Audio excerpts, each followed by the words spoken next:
نواسب ایک روایت ان کو ملی ہے، بڑی خوش ہیں وہ، کہ امام حسین علیہ السلام نے فرمایا ہے کہ اگر عمر میرے عصر میں ہوتے تو وہ میرا ساتھ دیتے، جیسے کہ انہوں نے رسول پاک صلی اللہ علیہ وآلہ وسلم کی نصرت کی ہے۔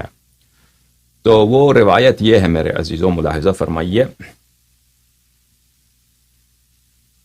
یہ کتاب ہے کتاب الفتوح لابن اعظم الکوفی، تحقیق علی شیری، چھاپ دار الاضواء، جزء خامس، جو 1991 میں بیروت میں چھپی ہے۔ اس کتاب میں صفحہ نمبر 25 میں ایک روایت، بلکہ اس سے پہلے ایک روایت، لمبی روایت ہے، اس کی نہ کوئی سند ہے، کچھ بھی نہیں ہے۔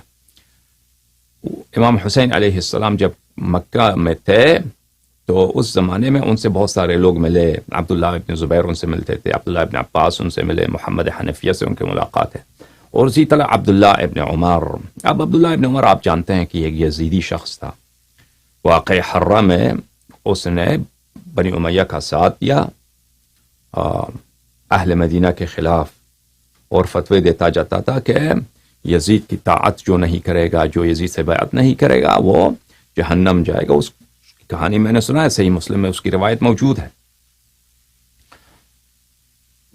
تو وہ ایک یزیدی شخص تھا، وہ بنی امیہ کے ساتھ تھا، اس نے امیر المؤمنین علیہ السلام سے بھی بیعت نہیں کی تھی۔ جب سنہ 35 میں، سنہ 35 میں امیر المؤمنین علیہ السلام سے سب لوگوں نے بیعت کیا تھا، عبداللہ ابن عمر نے بیعت نہیں کیا تھا، اور اس کا ایک چھوٹا بھائی جو تھا وہ اس نے حضرت ابو لؤلؤہ رضی اللہ تعالی عنہ کی بیٹی کو قتل کیا تھا۔ جب عمر قتل ہوا تھا تو اس وقت انہوں نے ان لوگوں کو ابو لؤلؤہ رضی اللہ تعالی عنہ نہیں ملے تھے، تو انہوں نے کیا کیا تھا، اس کی ایک چھوٹی بیٹی کو، اسی عبداللہ ابن عمر کے جو چھوٹے بھائی ہیں، انہوں نے اس بیچاری کو، مثلا 10 سال کی کوئی بچی تھی، اس بیچاری کو قتل کیا تھا اپنے باپ کے جرم میں۔ تو امیر المؤمنین علیہ السلام نے عثمان سے کہا کہ دیکھو عثمان، اگر قاتل تھا تو ابو لؤلؤہ تھے، ٹھیک ہے نا، اس نے قتل کیا ہے، بیٹی کا کیا جرم ہے، بیٹی کا کیا جرم ہے، تم اب عمر کے بیٹے سے اس کا قصاص لے لو۔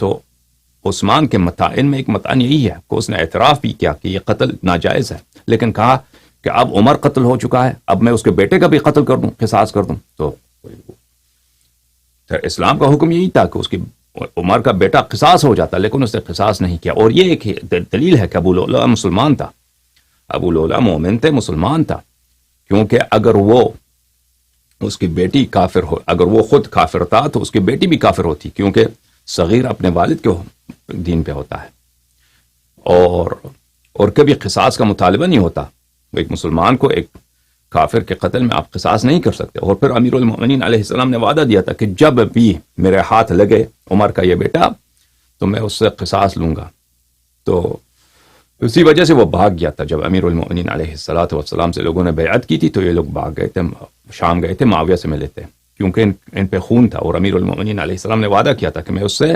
قصاص لوں گا۔ تو بہرحال یہ لوگ یزیدی تھے۔ تو یہ آیا تھا، اس کا پورا واقعہ یہاں پہ ابن عاصم کی کوفی کے میں ہے۔ یہ روایت جو اس میں سند نہیں ہے، اس میں جملے رد و بدل ہوتے ہیں امام حسین سید الشہداء علیہ السلام اور عبداللہ ابن عمر کے مابین۔ یہ عبداللہ ابن عمر امام حسین علیہ السلام سے کہتے ہیں کہ آپ کیوں یہ کام کر رہے ہیں، کیوں آپ واپس مدینہ آ جائیے، ہم لوگ آپ سے بیعت نہیں لیں گے، آپ سے بیعت کا مطالبہ نہیں کریں گے، آپ اپنے گھر آرام سے بیٹھیے۔ تو امام حسین علیہ السلام نے عبداللہ ابن عمر سے کہا کہ میری نصرت واجب ہے، میرا ساتھ دینا واجب ہے، اور فرمایا کہ اگر میں مدینہ واپس بھی جاؤں تو یہ لوگ مجھے قتل کر دیں گے، مجھے چھوڑیں گے نہیں، قتل کر دیں گے۔ یہ روایت یہاں پہ موجود ہے۔ تو اس کے بعد امام حسین علیہ السلام نے فرمایا، یہ روایت ہے، البتہ جیسے عرض کیا ہم نے کہ یہ نہ شیعہ کتب میں موجود ہے نہ عمریہ کتب میں ہے، سوائے ابن عاصم کوفی کے کتاب میں۔ ایک اور کتاب ہے مقتل خوارزمی صاحب نے بھی اسی ابن عاصم کوفی سے روایت کی ہے اس روایت کو۔ تو اس میں یہ جملہ ہے کہ فرمایا لو ان اباک عمر بن الخطاب ادرک زمانی، اگر تیرے ابے عمر ادرک زمانی، اس زمانے میں ہوتا، میرے زمانے میں ہوتا، لنصرنی، وہ مجھے اسی طرح نصرت کرتا جیسے اس نے رسول پاک صلی اللہ علیہ وآلہ وسلم میرے جد کو نصرت کیا۔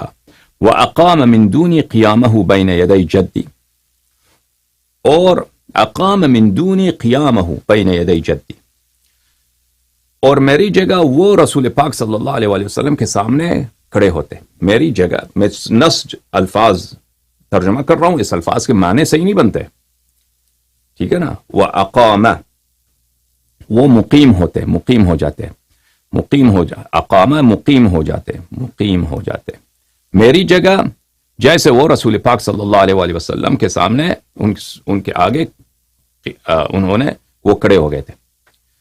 تو اس دوسرا فقرہ جو ہے اس کے صحیح معنی نہیں بنتے، لیکن پہلا جو فقرہ ہے وہ اس کی معنی واضح ہے کہ کیا مجھے میری اسی طرح نصرت کرتے جیسے انہوں نے رسول پاک صلی اللہ علیہ وآلہ وسلم کی نصرت کی ہے. تو اس جملے سے نواسب کو جو جس باللباس میں ہوں ان کو یہ ہتھ کنڈا ملا ہے کہ دیکھیں امام حسین علیہ السلام نے عمر کی خوبیاں بیان کی ہیں.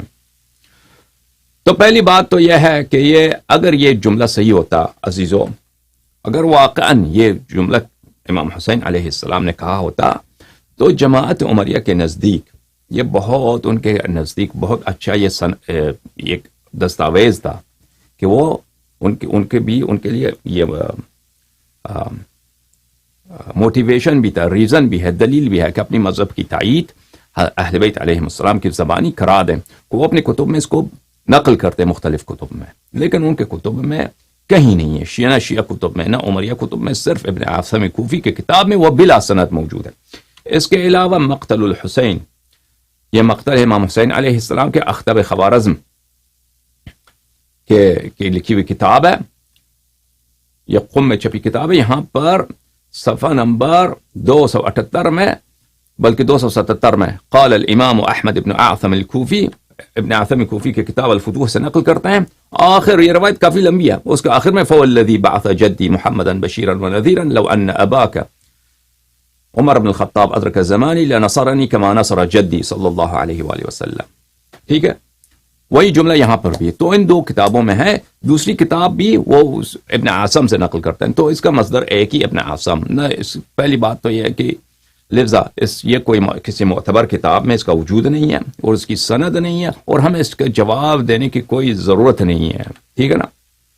دوسری بات، اگر یہ جملہ صحیح بھی ہو، اگر ہمیں جواب بھی دینا پڑے تو کیوں یہ اس جملے کا مطلب یہ نہیں ہے کہ واقعاً عمر نے رسول اللہ صلی اللہ علیہ وسلم کی نصرت کی ہے، یا عبداللہ یا امام حسین علیہ السلام کی نصرت کرتا وہ اگر زندہ ہوتا. اس کی وجہ کیا ہے؟ اس کی وجہ یہ ہے کہ امام حسین علیہ السلام اس بات کو ایک یزیدی شخص سے کہہ رہے ہیں، جو امام حسین علیہ السلام کو واپس مدینہ کی طرف لانا چاہتا ہے یہ عبداللہ ابن عمر، جہاں پہ امام حسین علیہ السلام خود فرماتے ہیں کہ وہ مجھے قتل کر دیں گے. ٹھیک ہے نا، یعنی ایک غدار شخص سے کہہ رہے ہیں، اور اس سے کہتے ہیں کہ تو وہی شخص ہے، وہ عمر کا بیٹا ہے، جیسے تیرے ابے نے رسول پاک صلی اللہ علیہ وسلم کی نصرت کی تھی نا، جتنا نصرت اگر وہ ہوتا آج بھی میرے اتنا ہی نصرت کرتا. ٹھیک ہے نا. تیرا ابا اس کو نصرت رسول پاک صلی اللہ علیہ وسلم کی کتنی نصرت کی اس نے؟ ہاں، 0. ٹھیک ہے نا. جتنی نصرت اگر اب تیرا ابا بھی ہوتا آج تیری طرح وہ کام کرتا. ٹھیک ہے نا. تو وہ ٹھیک ہے نا بھائی، آپ سمجھ رہے نا. یہ تو محاورے میں بہت ہوتا ہے. مثلا ایک شخص نے کبھی مجھے میری مدد نہیں کی نا، اگر میں اس کا مذاق اڑانا چاہوں تو میں کیا کروں گا؟ میں اسے کہوں گا جیسے پچھلے سال آپ نے ہماری مدد کی، آج بھی مدد کر رہے ہیں اسی طرح. ٹھیک ہے نا.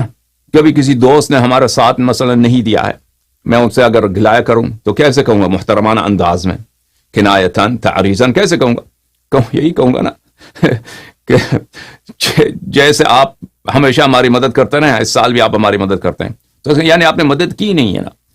پتا. اور یہ اسلوب قرآن مجید میں کہ یعنی آپ کسی بات کو اس کی ضد سے کنایتاً ادا کریں، قرآن مجید میں بھی کافی مقامات پہ ملتا ہے. میں آپ کو کچھ مثالیں دیتا ہوں قرآن مجید سے. ملاحظہ فرمائیے عزیزوں، یہ سورہ مبارکہ یہ دخان ہے.